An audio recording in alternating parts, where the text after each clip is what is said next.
I feel like you have to go into everything with a critical eye. I have friends who I know are like very knowledgeable about certain subjects, so when they're like, hey, you should read this Slate article, I understand that they probably think that it presents a good view of whatever the subject happens to be. And it also helps that like I know what my friends' biases are, so I can be prepared for that. How do you know what to trust on Reddit?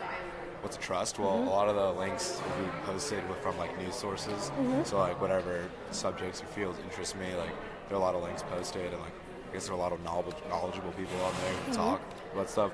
I think just your intuition, and if anything, you can ask others and find other credible sources, or maybe just find the primary source if that's your issue. Definitely knowing where your source material is coming from. For example, knowing that a source like Wikipedia can be edited by a whole number of sources.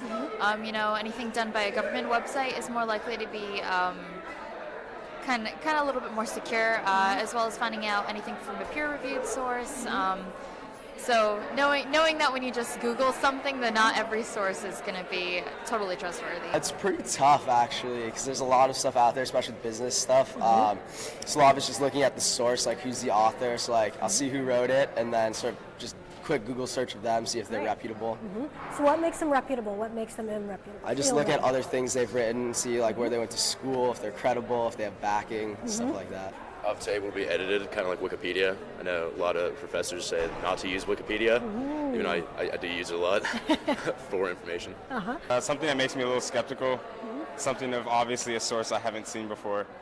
But yeah, just pretty much those things will make me like very skeptical and ultimately like not trust it.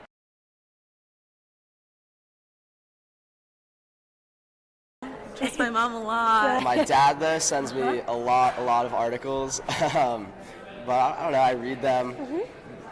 They vary in terms of like a lot of things he says pretty humorous, not necessarily that serious, so I don't know. That's great, but since your dad sent it to you, do you automatically elevate it a little bit in your mind as something that's trustworthy, or does it have the opposite effect? I think it's a little bit more of the opposite, because most things he sends are kind of just like for humor, a lot of sports-based things, so That's great. don't take his stuff too credibly. The person doesn't matter as much as the news source itself for me. Obviously I'm biased towards like believing my parents over like maybe like some person I meet on the street, but you gotta think about where you're getting it from. The professors, obviously, if that's their focus, then they probably know more about it than your friend who could be kind of ditzy or dopey sometimes.